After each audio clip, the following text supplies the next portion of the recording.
Audio Jungle.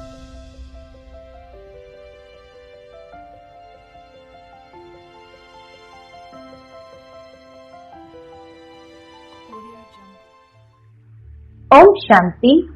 आज 1 नवंबर 2024 और सभी ब्राह्मणों को दीपावली की बहुत बहुत हार्दिक शुभकामनाएं।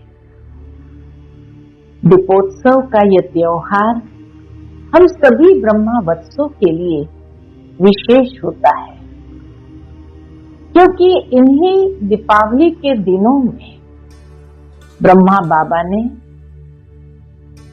हैदराबाद सिंध से कराची में बोर्डिंग स्कूल को खोला था। इसी दीपावली के दिन को यज्ञ स्थापना दिवस भी कहा जाता है, जब यज्ञ की स्थापना हुई। दीपावली के दिन ही हमारी सभी दादियों का समर्पण दिवस है और अपने जीवन को इस ईश्वरीय कार्य के लिए समर्पित किया। साथ ही साथ ब्रह्मा बाबा ने भी अपनी सारी स्थूल संपत्ति को भी विल कर दिया और स्वयं भी ईश्वरीय कार्य अर्थ समर्पित हो गए। साथ ही हमारी प्राण प्यारी प्रकाशमणि दादी जी दीपावली के दिनों में ही बाबा के पास आए और जब उन्हें ब्रह्मा बाबा और श्री कृष्ण का साक्षात्कार हुआ और अपने जीवन को संपूर्ण रीति से ईश्वरीय कार्य अर्थ समर्पित कर दिया, तो इसीलिए ये दीपावली का दिन हम सभी ब्रह्मावत्सों के लिए विशेष माना जाता है। तो आज आप सभी दीपराज की दीप रानियों को भी अपने इस अलौकिक जीवन के उन्नति के लिए, प्रगति के लिए हर तरह से शिव बाबा से दिव्य शक्तियों को प्राप्त कर अपने जीवन को इस दिव्य प्रकाश से आलोकित करें, ऐसी हमारी दिल की शुभ भावना, शुभकामना सर्व के प्रति है। आपका ये अलौकिक आध्यात्मिक मार्ग सदा परमात्मा शक्ति से प्रशस्त रहे, यही शुभ भावना है। तो ऐसी दीपावली आप सबको बहुत बहुत मुबारक हो। आज के बाबा के अनमोल मधुर महावाक्य सुनेंगे, जिसमें बाबा ने याद का महत्व जीवन के लिए बताया है और याद से कितने फायदे हैं वह बताए। बाबा कहे, बच्चे तुम निरंतर याद की यात्रा में रहो, क्योंकि इसी याद की यात्रा द्वारा तुम्हारी आयु लंबी होगी और काया निरोगी होगी, पाप कटते जाएंगे और आत्मा सच्चा सोना कंचन बनती जाएगी। साथ ही बाबा कहे, तुम बच्चे पावन विश्व के मालिक बन जाएंगे और ऐसे पद्मा पदम भाग्यशाली आत्माएं आप बन जाएंगे। इसीलिए सदैव याद की यात्रा पर जितना हो सके आगे बढ़ते चलो। तो सुनते हैं आज के बाबा के अनमोल मधुर महावाक्य। ओम शांति। मीठे बच्चे, इस समय निराकार बाप साकार में आकर तुम्हारा श्रृंगार करते हैं। अकेला नहीं, दोनों माता पिता, बाप दादा हम बच्चों का श्रृंगार करते हैं। आज की मुरली से प्रश्न है, तुम बच्चे याद की यात्रा में क्यों बैठते हो? उत्तर है, क्योंकि पहला, तुम जानते हो इस याद से ही हमें बहुत बड़ी आयु मिलती है, हम निरोगी बनते हैं। दूसरा, याद करने से हमारे पाप कटते हैं, हम सच्चा सोना बन जाते हैं। आत्मा से रजो तमो की खाद निकल जाती है, वह कंचन बन जाती है। तीसरा, याद से ही तुम पावन दुनिया के मालिक बन जाएंगे। चौथा, तुम्हारा श्रृंगार होगा, इसी याद से ही हमारे अंदर श्रृंगार होता है। पांचवा, तुम बहुत धनवान बन जाएंगे, ये याद ही तुम्हें पद्मा पदम भाग्यशाली बनाती है। ओम शांति। रूहानी बच्चों को रूहानी बाप समझा रहे हैं, यहाँ बैठ तुम क्या करते हो? ऐसे नहीं सिर्फ शांति में बैठे हो, अर्थ सहित ज्ञानमय अवस्था में बैठे, अर्थ सहित ज्ञानमय अवस्था में बैठे। तुम बच्चों को ज्ञान है, बाप को हम क्यों याद करते हैं? बाबा कहे तुम्हें ये ज्ञान है कि बाप को हम क्यों याद करते हैं? बाप हमको बहुत बड़ी आयु देते हैं। अब यहाँ से बाबा ने याद के द्वारा क्या प्राप्ति है हमारे जीवन में, उसको स्पष्ट किया है। बाप हमको बहुत बड़ी आयु देते हैं। बाप को याद करने से हमारे पाप कट जाएंगे, हम सच्चा सोना सतो प्रधान बन जाएंगे। तुम्हारा कितना श्रृंगार होता है, तुम्हारी आयु बड़ी हो जाती है। बाबा कहे इतना श्रृंगार बाबा करते हैं और आयु भी बड़ी हो जाएगी, आत्मा कंचन हो जाएगी। अब आत्मा में खाद पड़ी हुई है, याद की यात्रा से वह सब खाद जो रजो तमो की पड़ी है वह सब निकल जाएगी। इतना तुमको फायदा होता है। फिर आयु बड़ी हो जाएगी, तुम स्वर्ग के निवासी बन जाएंगे और बहुत धनवान बनेंगे। तुम पद्मा पदम भाग्यशाली बन जाएंगे। इसलिए बाप कहते हैं मन मना भव माम एकम याद करो।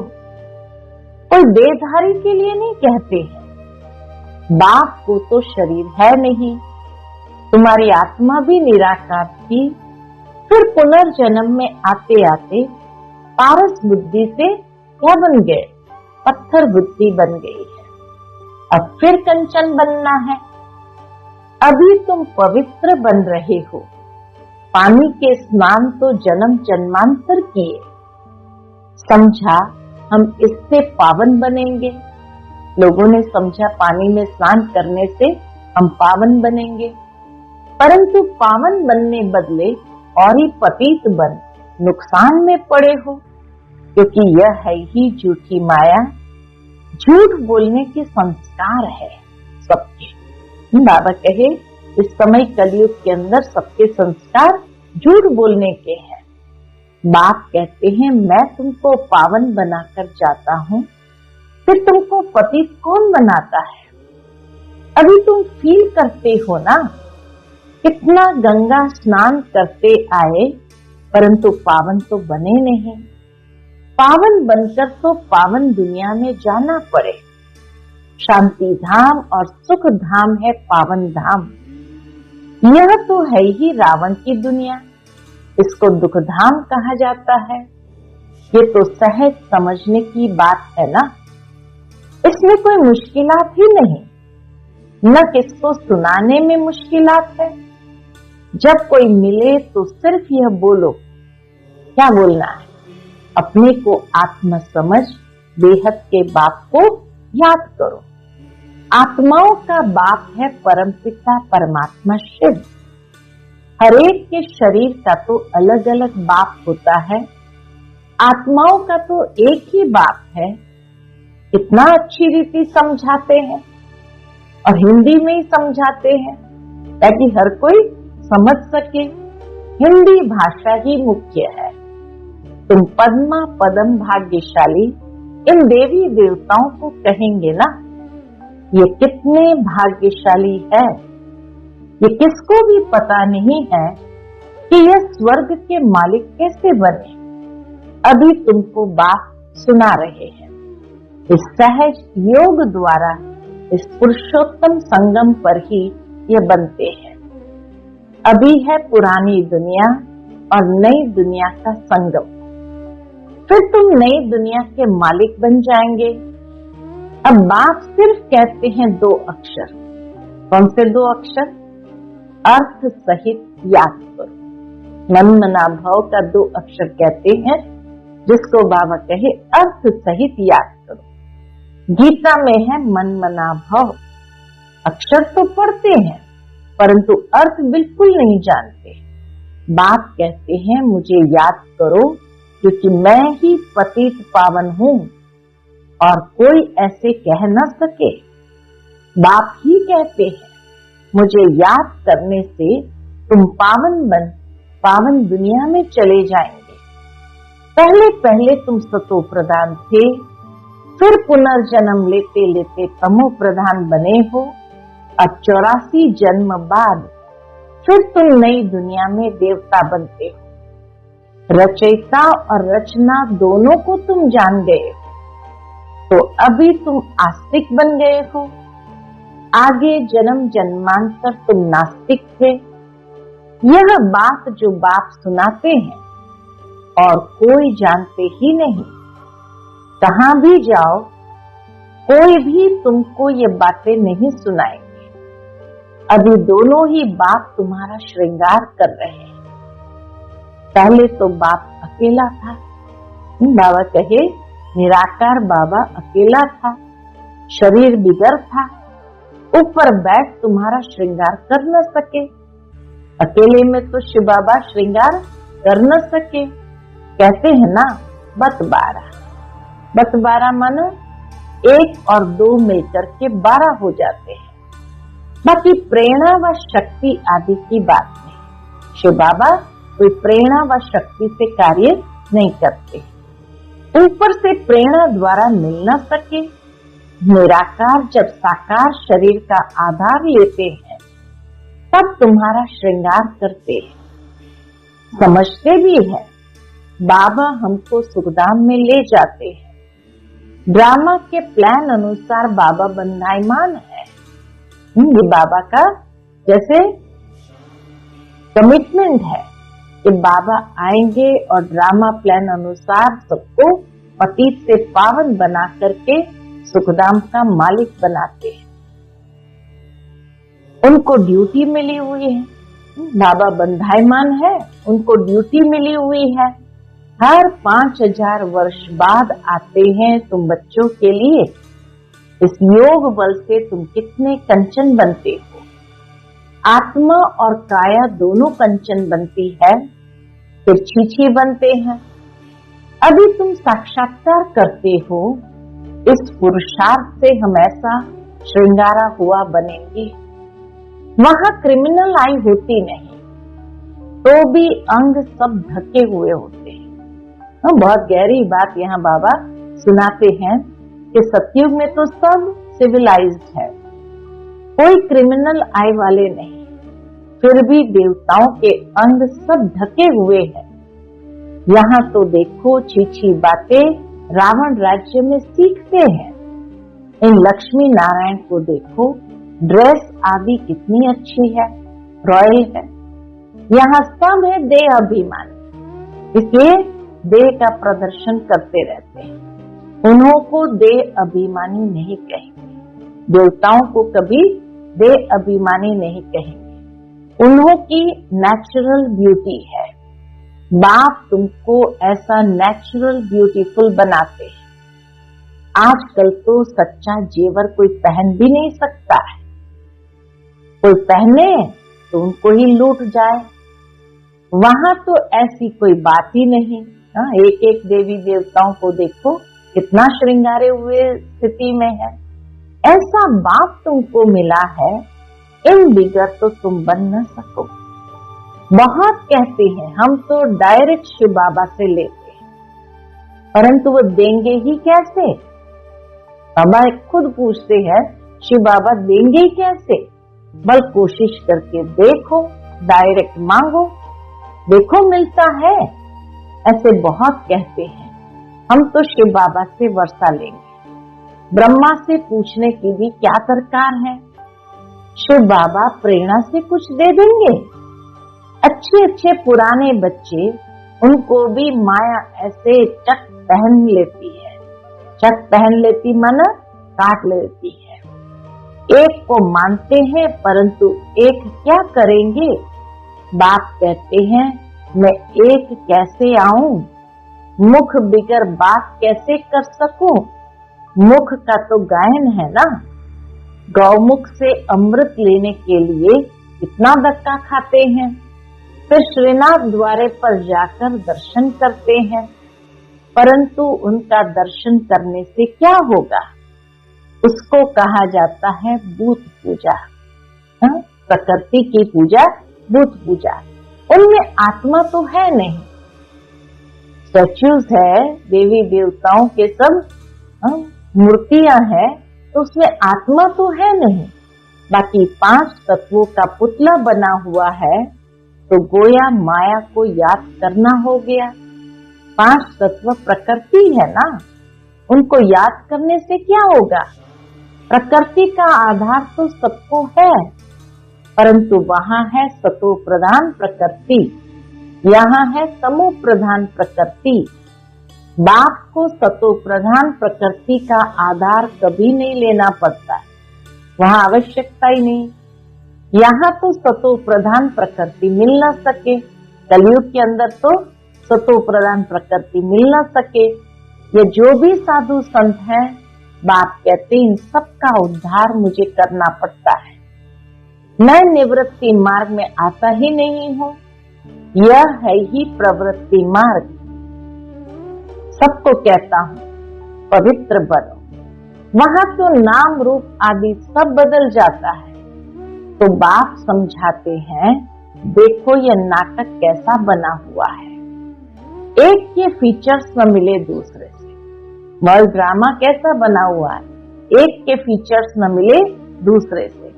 इतने करोड़ों है, सबके फीचर्स अलग है। कितना भी कोई कुछ करे तो भी एक के फीचर्स दूसरे से मिल न सके। इसको कहा जाता है कुदरत, वंडर। स्वर्ग को वंडर कहा जाता है ना, इतना शोभनिक है। माया के 7 वंडर, बाप का एक वंडर, ये 7 वंडर तराजू के एक तरफ रखो, या एक वंडर दूसरे तरफ में रखो, तो भी ये भारी हो जाएगा। स्वर्ग का वंडर का तराजू भारी हो जाएगा। एक तरफ ज्ञान, एक तरफ भक्ति को रखो, तो ज्ञान का तरफ बहुत भारी हो जाएगा। अभी तुम समझते हो भक्ति सिखलाने वाले तो ढेर है, ज्ञान देने वाला एक ही बाप है। तो बाप बैठ बच्चों को पढ़ाते हैं, श्रृंगार करते हैं। बाप कहते हैं पवित्र बनो, तो कहते नहीं हम तो छीछी बनेंगे। गरुड़ पुराण में भी विषय वैतरणी नदी दिखाते हैं ना। बिच्छू, टंडन, सर्प आदि सब एक दो को काटते रहते हैं। बाप कहते हैं तुम कितने निधन के बन जाते हो, तुम बच्चों को ही बाप समझाते हैं। बाहर में कोई को ऐसा सीधा कहो तो बिगड़ जाए, बाबा कहे तो बिगड़ जाए, बड़ा युक्ति से समझाना होता है। कई बच्चों में बातचीत करने का भी अकल नहीं रहता। छोटे बच्चे एकदम इनोसेंट होते हैं, इसलिए उनको महात्मा कहा जाता है।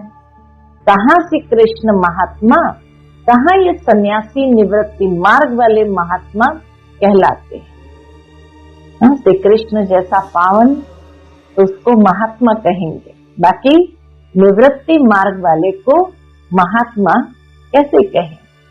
वह है प्रवृत्ति मार्ग, वह कभी भ्रष्टाचार से पैदा नहीं होते। उनको कहते हैं श्रेष्ठाचारी। अभी तुम श्रेष्ठाचारी बन रहे हो। बच्चे जानते हैं यहाँ बाप दादा दोनों इकट्ठे हैं। ये जरूर श्रृंगार अच्छा ही करेंगे, सबकी दिल होगी ना। जिन्होंने इन बच्चों को ऐसा श्रृंगार कराया है तो हम क्यों न उनके पास जाए। इसलिए तुम यहाँ आते हो रिफ्रेश होने, मधुबन आते हो रिफ्रेश होने। दिल कशिश करती है, खींचती है बाप के पास आने। जिनको पूरा निश्चय होता है वह तो कहेंगे चाहे मारो चाहे कुछ भी करो, हम कभी साथ नहीं छोड़ेंगे। कोई तो बिगर कारण भी छोड़ देते हैं, बिगर कारण भी बाबा को छोड़ देते हैं। यह भी ड्रामा का खेल बना हुआ है। फारगती व डाइवोर्स दे देते हैं। बाप जानते हैं यह रावण के वंश के हैं। जो बाप को फारगती देकर चले जाते, ये रावण के वंश के हैं। कल्प कल्प ऐसा होता है। कोई फिर आ जाते हैं, वापस घूम घाम के आ जाते हैं। बाबा समझाते हैं हाथ छोड़ने से पद कम हो जाता है। सन्मुख आते हैं, प्रतिज्ञा करते हैं हम ऐसे बाप को कभी नहीं छोड़ेंगे।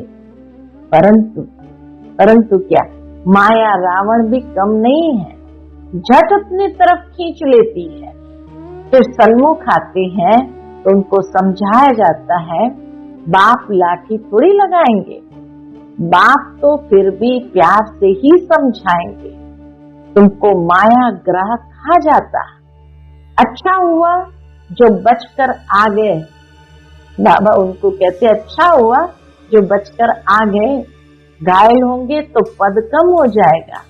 जो सदैव एक रसी रहेंगे वह कभी हटेंगे नहीं, कभी हाथ नहीं छोड़ेंगे। यहाँ से बाप को छोड़ मरकर माया रावण के बनते हैं तो उनको माया और ही जोर से खाए। बाप कहते तुमको कितना श्रृंगार करते हैं। समझाया जाता है अच्छे होकर चलो, किसको दुख नहीं दो। ब्लड से भी लिख कर देते हैं, फिर वैसे के वैसे बन जाते हैं। माया बड़ी जबरदस्त है, कान नाक से पकड़कर बहुत तड़पाती है। अब तुमको ज्ञान का तीसरा नेत्र देते हैं तो क्या होता है उससे? ज्ञान का तीसरा नेत्र देते हैं तो क्रिमिनल दृष्टि कभी नहीं जानी चाहिए। विश्व का मालिक बनना है तो कुछ मेहनत भी करनी पड़े ना। अब तुम्हारी आत्मा और शरीर दोनों तमो प्रधान है, खाद पड़ गई है। इस खाद को भस्म करने के लिए बाप कहते हैं मुझे याद करो। तुम बाप को याद नहीं कर सकते हो, लज्जा नहीं आती? कोई कर कहे बाबा हम आपको याद नहीं कर सकते हैं, बाबा के लज्जा नहीं आती है? याद नहीं करेंगे तो माया के भूत तुमको हप कर लेंगे। तुम कितना छीछी बन गए हो। रावण राज्य में एक भी ऐसा नहीं है जो विकार से पैदा हुआ न हो। वहां इस विकार का नाम ही नहीं, रावण ही नहीं। रावण राज्य होता ही है द्वापर से। पावन बनाने वाला एक ही बाप है। बाप कहते बच्चे ये एक जन्म ही पवित्र बनना है। एक जन्म ही खाली पवित्र बनना है, फिर तो विकार की बात ही नहीं होती। वह है ही निर्विकारी दुनिया। तुम जानते हो ये पवित्र देवी देवता थे, फिर 84 जन्म लेते लेते नीचे आए हैं। अब है पति, तब पुकारते हैं शिव बाबा हमको इस पतित दुनिया से छुड़ाओ। अभी जब बाप आए हैं तब तुमको समझ पड़ी है कि ये पतित काम है। आगे नहीं समझते थे क्योंकि तुम रावण राज्य में थे। अब बाप कहते हैं सुखधाम चलना है तो छीछी बनना छोड़ो। सुखधाम चलना है तो छीछी बनना छोड़ो। आधा कल्प तुम छीछी बने हो। सिर पर पापों का बहुत बोझा है और तुमने गाली भी बहुत दी है। शिव बाबा को गाली भी बहुत दी है। बाप को गाली देने से बहुत पाप चढ़ जाता है। यह भी ड्रामा में पार्ट है। तुम्हारी आत्मा को भी 84 का पाठ मिला हुआ है, यह बजाना ही है। हर एक को अपना पार्ट बजाना है। फिर तुम रोते क्यों हो? सतयुग में कोई रोता नहीं। फिर ज्ञान की दशा पूरी होती है तो वही रोना पीटना शुरू हो जाता है। जैसे द्वापर आया तो ज्ञान की दशा पूरी हो जाती तो रोना पीटना शुरू हो जाता है। मोहजीत की कथा भी तुमने सुनी है। यह तो एक झूठा दृष्टांत बनाया है। सतयुग में कोई की अकाले मृत्यु होती नहीं। मोहजीत बनाने वाला तो एक ही बाप परम पिता परमात्मा के तुम वारिस बनते हो, जो तुमको विश्व का मालिक बनाते हैं। अपने से पूछो, हम आत्माएं उनके वारिस है? बाकी जिस्मानी पढ़ाई में क्या रखा है? आजकल तो पतित मनुष्य की शक्ल भी नहीं देखनी चाहिए। बाबा कहे आजकल तो पतित मनुष्य की शक्ल भी नहीं देखनी चाहिए, न बच्चों को दिखानी चाहिए। बुद्धि में हमेशा समझो हम संगम युग पर है, एक बाप को ही याद करते हैं और सबको देखते हुए भी नहीं देखते हैं। हम नई दुनिया को ही देखते हैं। हम देवता बनते हैं, उस नए संबंधों को ही देखते हैं। पुराने संबंध को देखते हुए भी नहीं देखते। ये सब भस्म होने वाला है। हम अकेले आए थे, फिर अकेले ही जाते हैं। बाप एक ही बार आते हैं, साथ ले जाने। इनको शिव बाबा की बारात कहा जाता है। शिव बाबा के बच्चे सब हैं। बाप विश्व की बादशाही देते हैं, मनुष्य से देवता बनाते हैं। आगे विष उगलते थे और अब आगे विष उगलते थे और अब अमृत उगलते हो। अच्छा, मीठे मीठे सिकिलते बच्चों प्रति माता पिता बाप दादा का याद प्यार और गुड मॉर्निंग। रूहानी बाप की रूहानी बच्चों को नमस्ते। हम सभी रूहानी बच्चों की रूहानी माता पिता बाप दादा को याद प्यार, गुड मॉर्निंग और नमस्ते। नमस्ते, शुक्रिया बाबा, शुक्रिया। आज की मुरली से धारणा के लिए मुख्य सार है। पहली पॉइंट, स्वयं को संगम युग निवासी समझकर चलना है। पुराने संबंधों को देखते हुए भी नहीं देखना है। बुद्धि में रहे हम अकेले आए थे, अकेले जाना है। दूसरी पॉइंट, आत्मा और शरीर दोनों को कंचन बनाने के लिए ज्ञान के तीसरे नेत्र से देखने का अभ्यास करना है। आत्मा और शरीर दोनों को कंचन पवित्र बनाने के लिए क्या करना है? ज्ञान के तीसरे नेत्र से देखने का अभ्यास करना है। क्रिमिनल दृष्टि खत्म करनी है। ज्ञान और योग से अपना श्रृंगार करना है।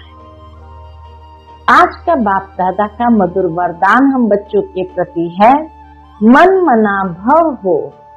अलौकिक विधि से मनोरंजन मनाने वाले बाप समान भव। मन मना भव हो, अलौकिक विधि से मनोरंजन मनाने वाले बाप समान भव। संगम युग पर यादगार मनाना अर्थात बाप समान बनना, ये संगम युग के सुवेज है, यानी सेलिब्रेशन है। खूब मनाओ, लेकिन बाप से मिलन मनाते हुए मनाओ। सिर्फ मनोरंजन के रूप में नहीं, लेकिन मन मना भव हो, मनोरंजन मनाओ। अलौकिक विधि से अलौकिकता का मनोरंजन अविनाशी हो जाता है। संगम युगी दीपमाला की विधि, संगम युग के दीपमाला की विधि, पुराना खाता खत्म करना, हर संकल्प हर घड़ी नया अर्थात अलौकिक हो। पुराने संकल्प संस्कार स्वभाव चाल चलन ये रावण का कर्जा है, इसे एक दृढ़ संकल्प से समाप्त करो। आज का स्लोगन है, बातों को देखने के बजाय, बाबा कहे, बातों को देखने के बजाय स्वयं को और बाप को देखो। बातों को देखने के बजाय स्वयं को और बाप को देखो। अच्छा, ओम शांति।